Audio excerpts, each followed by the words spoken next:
continuando com o capítulo 40.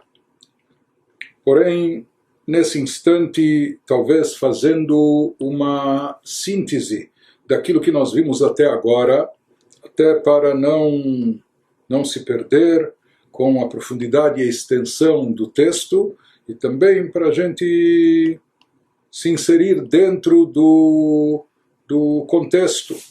Então, nessa parte seguinte, ou nessa parte final do capítulo 40, o Alter Rebbe vai concluir um assunto que ele iniciou no capítulo 35 ainda. Nesses capítulos, nesses últimos 5, 6 capítulos, foi falado e foi explicado o poder e alcance espiritual dos atos, das mitzvot, e, por outro lado, o poder e alcance espiritual da kavaná, da intenção e devoção presente ou acompanhando as mitzvot. Ou seja, nós estamos analisando em termos espirituais e místicos e comparando e confrontando o efeito dos atos das mitzvot, o ato prático da mitzvah, e em contraste ou comparando com a intenção e o sentimento que acompanha a mitzvah. Então, por um lado, nos foi explicado que o principal e o essencial é o ato da mitzvah em si. Por quê? Porque nós estamos aqui nesse mundo físico terrestre justamente com a missão de torná-lo uma moradia para Deus, ou seja, permear esse mundo de kedushá, de santidade. E isso nós conseguimos ao lidar com os aspectos físicos da nossa existência, com as coisas materiais que nos cercam, etc., fazendo disso kedushá, santidade, e tornando isso uma moradia para Deus. E nós vimos que esse é o objetivo da descida da nossa alma, da grande descida, que a alma sofre chegando até se incorporando no corpo físico, chegando até esse mundo terrestre e material. Que o objetivo, nós falamos, não é pela alma em si, porque a alma já vem de uma fonte elevada e sagrada, mas o objetivo é que a alma ela eleve e refine também o corpo físico, e a alma energizante, a chamada alma animal, que dá vida, vitalidade para o corpo físico. E através disso que a pessoa, começando dentro de si, no microcosmos, quando a pessoa eleva a sua parte física e material, com isso ele também acaba impactando o quinhão, a parte do mundo que o cerca, onde ele habita, onde ele se encontra, etc. E com isso ele acaba também refinando e elevando a própria matéria do mundo terrestre que está em volta de si. Isso nós falamos se obtém especificamente através do cumprimento prático das mitzvot, através da feitura do ato da mitzvah. Quando não se trata de uma mitzvah que é feita manualmente ou com a força braçal da pessoa, nós vimos que existem certas mitzvot verbais, mas essas mitzvot também, elas têm a leitura do Shema, a recitação do Birkat Hamazon, da benção após a refeição, etc. Ela tem que ser pronunciada, movendo os lábios, etc. Porque isso, pela Halachá, também é considerado uma ação, é uma ação física. Por outro lado, nós vimos que se a pessoa, ao invés de cumprir na prática uma mitzvah, tiver todas as intenções, todas as meditações, refletir e contemplar e etc., mas na prática não realizar a mitzvah, ele vai pensar no significado da mitzvah, no objetivo da mitzvah, no sentido místico, esotérico da mitzvah, porém, se ele apenas ficar no lado abstrato e espiritual, mesmo que ele tiver todas as kavanot, que ele tenha todas as melhores das boas intenções, se na prática ele não cumprir a mitzvah, ele não realizou nada, ele não cumpriu a sua obrigação. Não é que ele obteve 50%, 30%, 70%, não, ele não cumpriu com a sua obrigação. Então, por um lado, aqui nós vimos, e ele nos explicou o porquê disso no sentido místico espiritual, a importância e o quanto prevalece e predomina o aspecto prático da mitzvah, a necessidade do ato da mitzvah em si. Por outro lado, nós vimos, e é o que nós estamos vendo nos últimos capítulos, que se a pessoa cumpriu a mitzvah, porém, sem a devida kavaná, sem a devida intenção, tecnicamente ele cumpriu com a obrigação, ele realizou a mitzvah, né? Então isso nós já vimos, mas nós vimos também que falta alguma coisa, falta no conteúdo da mitzvah e principalmente falta no poder de alcance espiritual do efeito da mitzvah. Isso que nós vimos por um outro lado, que é necessário também, ou seja, não é que nós podemos prescindir da kavaná, já que o principal, o essencial é o ato, então pode-se dispensar a kavaná, a intenção, a devoção? Não, de forma alguma. Pode-se dispensar o sentimento presente na execução da mitzvah, que ela seja feita com amor, com temor, reverência a Deus? Não. Nós vimos que uma mitzvah sem kavaná, uma mitzvah sem intenção, sem devoção, é como um corpo sem alma. E o que isso significa? Na verdade, falando em termos do ser humano, o corpo e a alma têm duas fontes distintas. E são duas entidades distintas, apenas que isso, na maravilhosa atuação de Deus, Deus acaba unindo o espiritual, a alma espiritual, com o corpo físico, não é? E unificando ambos. Mas na realidade o corpo físico ele tem a sua vitalidade per si, ele tem a sua fonte de existência. A existência vital derivada da divindade para o corpo é uma, enquanto que para a alma é outra. E se nós formos comparar a presença, a revelação divina presente na alma per si, em comparação, em relação à revelação divina presente no corpo per si, quando separado da alma, então não há dúvida que a revelação divina presente na alma é incomparavelmente superior à revelação da divindade que se manifesta na existência vital do corpo. Então, nem se compara aquilo que dá existência à alma, sua espiritualidade, sua santidade em relação à força vital divina que faz o corpo existir.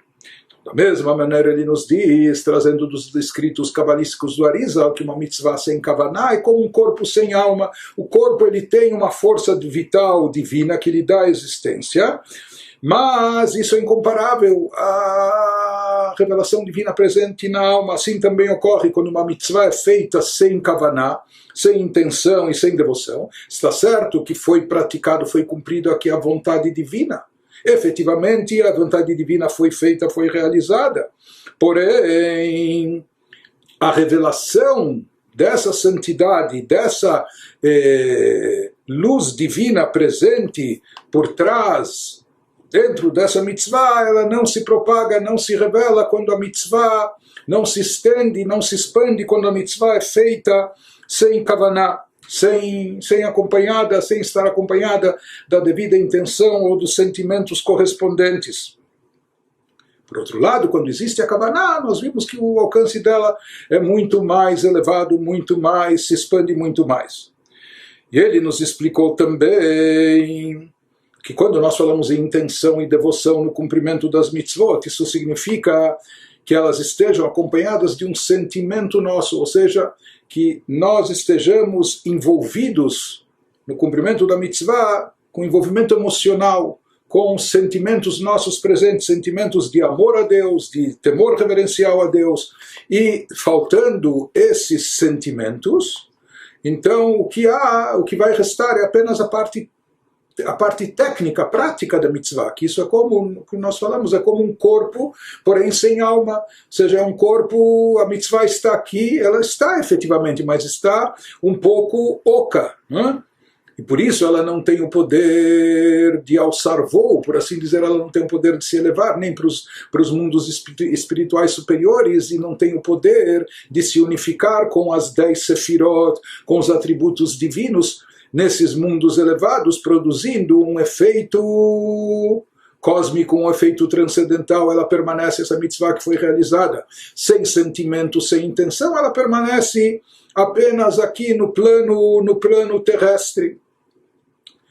Por mais que, na verdade, por trás dessa mitzvah, ou seja, sempre está presente a vontade divina. Porque cumprir uma mitzvah significa executar a vontade de Deus. Porém, essa vontade não está revelada no couro do tefilin, ou na mezuzá, no pergaminho de couro da mezuzá que foi afixada.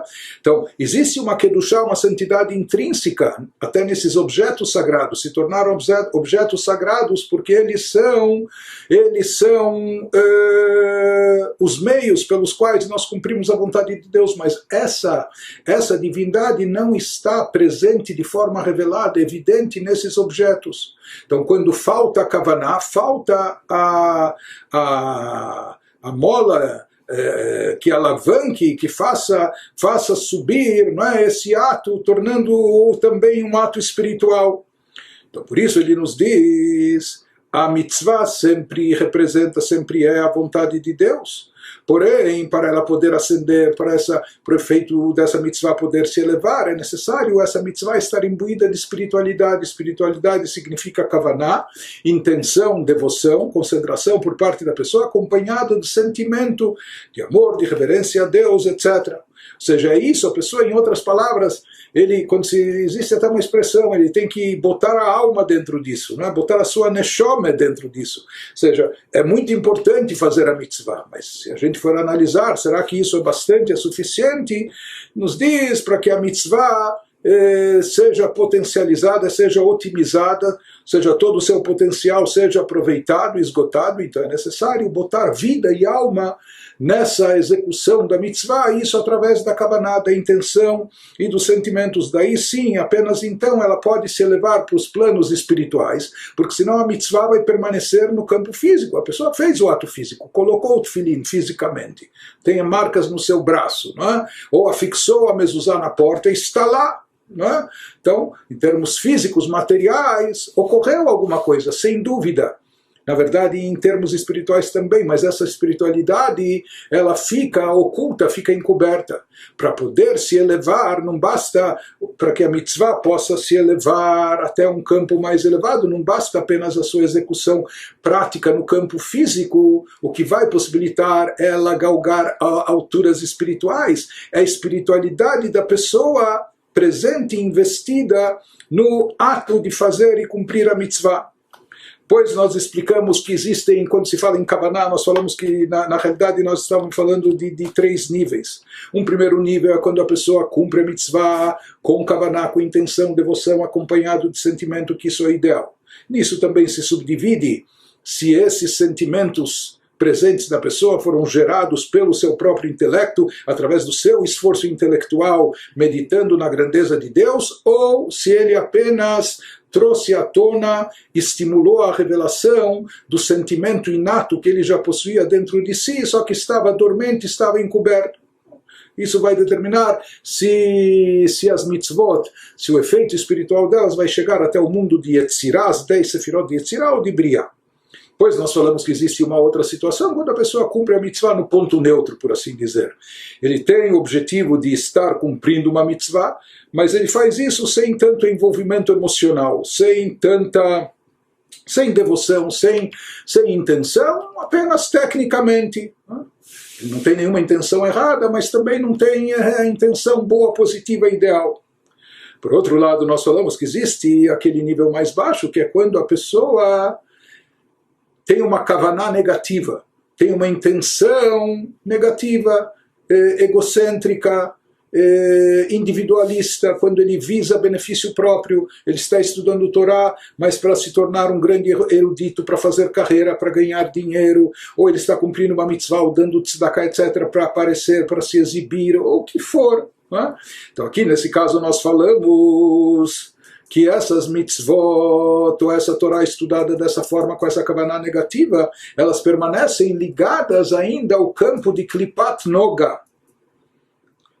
Ou seja, aqui o sujeito, aquilo que ele investiu de kavaná é uma coisa negativa, que é proveniente da klipá, e isso acaba, de certa forma, envolvendo e comprometendo as mitzvot. Por mais que as mitzvot são vontade de Deus, são atos positivos, as mitzvot, o estudo da Torá, etc. Mas aqui o problema é a intenção da pessoa, que foi negativa, que foi egocêntrica. Então isso acaba prendendo essas mitzvot aqui no plano inferior. Mas nós falamos uma vez que na prática efetivamente se trata de vontade divina ou sabedoria divina, se trata de Torá que ele estudou, se trata de mitzvot que ele cumpriu. Então nós falamos que quando a pessoa fizer tchuvá, uma vez que o objeto em si aqui é um objeto sagrado, o objetivo era nobre e digno, o problema é que o sujeito, com as suas intenções pessoais, ele comprometeu o ato, mas o ato em si era um ato bom. Então quando a pessoa fizer tchuvá, se arrepender, voltar a Deus, retornar ao Criador. Com isso ele vai conseguir resgatar essa Torá que estava presa ao campo de Klipot, ao campo negativo, essas mitzvot que ele fez, que também estavam sob o domínio das Klipot. Ele vai conseguir resgatar isso daquele domínio, elevando para Kedushá. Então, a partir disso nós vemos a importância da Kavaná na feitura das mitzvot, na realização dos preceitos.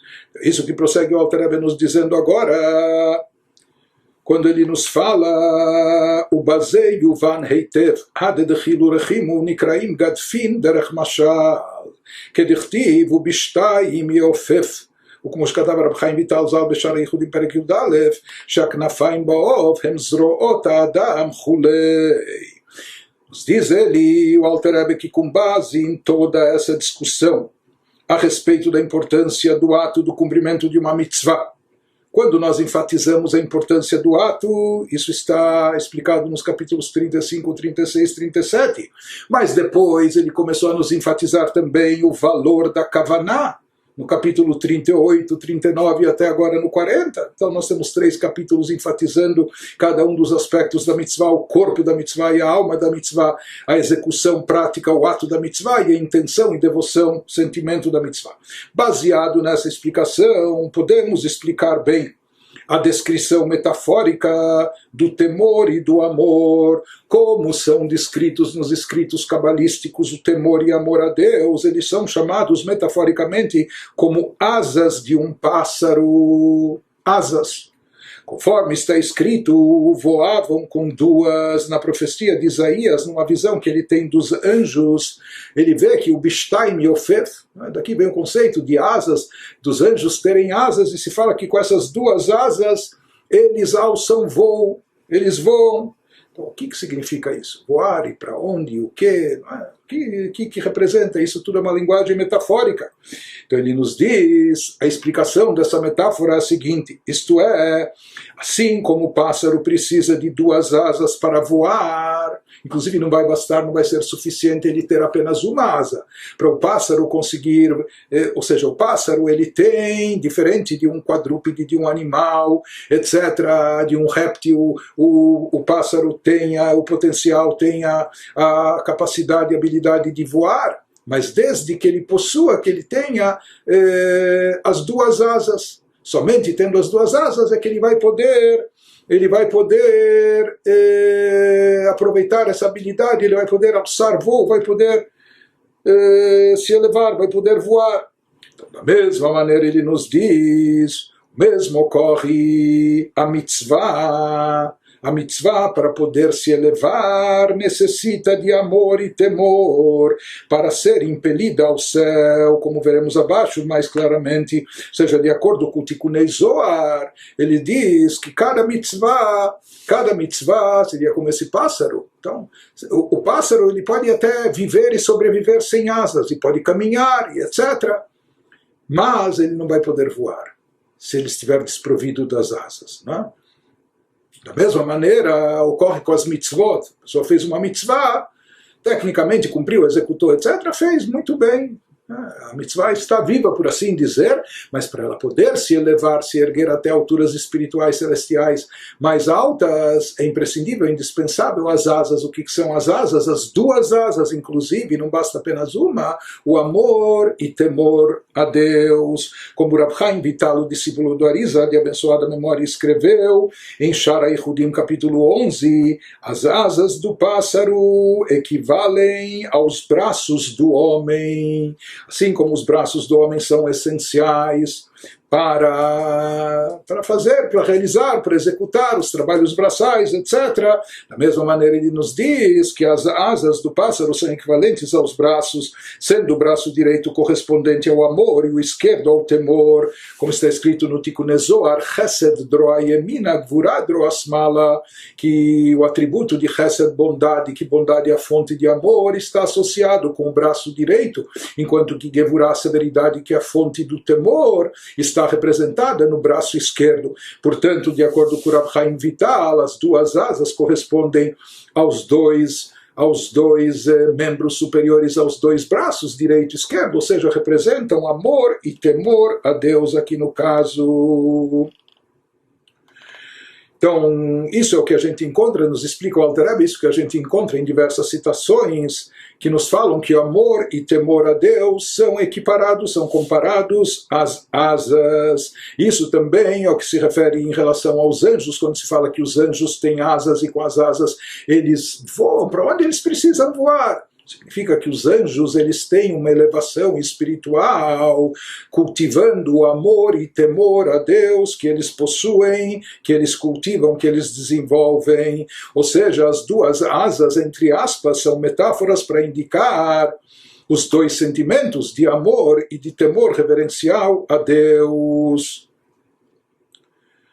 E ele nos traz, elabora mais esse assunto, trazendo mais provas, evidências que temor e amor a Deus são equiparados às asas. Ele nos traz mais referências disso. O Betikunim Pirshu, Sheoskim Batorah u'mitzvot bedechilu urechimu, Nikraim Banim. Veim lav nikraim efrochim, delo yachlin leforcha. Ele nos fala que o Tikunei Zohar comenta, adendos do Zohar, ele nos traz também um comentário para nos dizer que existe essa diferença entre ter, possuir, dispor das asas e não dispor delas. Ele observa que quando os preceitos são cumpridos com temor e amor, as mitzvot são cumpridas acompanhadas desses sentimentos, então aqueles que cumprem são chamados filhos maduros, são chamados como as aves, já aves crescidas, como filhos maduros, mas se não, são chamados passarinhos que não conseguem voar, senão, metaforicamente no Tikunei Zohar, ele chama-os como de efrochim, como os pintinhos, que eles também são aves, mas eles ainda não são maduros, eles ainda não têm a força, não têm a habilidade de voar. Assim também, ou seja, baseado nessa exposição, ou se utilizando da mesma metáfora, ele nos diz, existe essa diferença de quando as mitzvot são cumpridas acompanhadas de amor e temor. Então, se fala que então eles são como filhos, filhotes, aves já maduras, caso contrário, são como pintinhos, são pequenos pássaros que não conseguem voar, não conseguem, eles fazem o ato espiritual, mas desprovido de espiritualidade, por isso não tem uma ascensão, uma elevação até esferas mais elevadas como poderia e deveria ter. E aqui nós temos mais uma vez uma H, mais um adendo cabalístico que o Alter Rebbe traz se aprofundando mais nesse tema. Então, apenas lendo rapidamente, H, o Betikun Memhei, de Ofa Umetat. Ele traz lá do Tikunei Zohar que ave aqui simboliza um anjo, Metat, Tatron, enfim, Reisha de Lei Yud, Vegufa Vav, Tren Gatfin, Hei, Hei, ele diz com a sua cabeça está simbolizada na letra Yud, o seu corpo na letra Vav, e as duas asas são as duas letras Hei, compondo assim as 4 letras do tetragrama. E ele associa isso na linguagem esotérica, mística, que esse anjo estaria nesse plano no mundo chamado Yetzirah, o Bohen Gufei Alachot Bamishnah. E esse mundo, dentro dos níveis de estudo da Torá, é aquele onde se encontra o estudo, onde se manifesta de forma mais evidente o estudo da Mishnah. Bereisha dilehen mochin bechinat Chabad, shehem primiut alachot, vesodan vetamehen. E ele nos diz no próprio corpo da estrutura da Torá, o que representa, não é, a cabeça seria o tema em si, não é, ou seja, o motivo, o significado das alachot que constam na Mishnah, os segredos, mistérios por trás disso, o Tren Gatfin, as duas asas de Hilu Rechimus, isso equivaleria ao amor e temor que devem acompanhar a execução dessas alachot que constam na Mishnah. De qualquer maneira, ele nos explica, e quando ele falou que as duas letras do tetragrama são equivalentes às duas asas, para quem quer se aprofundar depois cabalisticamente, então ele nos diz Trein Gadfin, Dechilu, Rechim, as duas asas equivalem a temor e amor. Hei Laa Sheirechimu, a primeira letra rei do tetragrama está associada com amor a Deus, Vehei Tatá e Iratatá, enquanto que a letra rei final está relacionada com temor reverencial a Deus, mas num nível inferior. O Malchut Shamayim, que seria ainda aquele temor de subordinação a Deus, o Pachad Hashem, que Pachad Hamelach Derech Mashal, temor e reverência como aquela que um servo tem diante de um rei. Que é um temor, mas ainda a nível externo, não é aquele temor reverencial de admiração e etc., que isso é algo mais elevado. Mas existe um nível mais elevado de temor, temor chamado temor a nível superior, que é que a pessoa se sente até envergonhada e constrangida diante de uma pessoa tão elevada. Ele tem tamanha admiração por ela, e isso lhe causa também um temor de constrangimento, por assim dizer. E esse sentimento já está num nível bem mais elevado, que isso está associado a Yud Shel Shem Havaya Baruch Hu, a letra Yud inicial do tetragrama. Enfim, esse é um trecho que ele nos traz mais aprofundamentos nos assuntos cabalísticos, para a gente não complicar mais. Então vamos tentar pelo menos entender o texto básico antes dos adendos, né?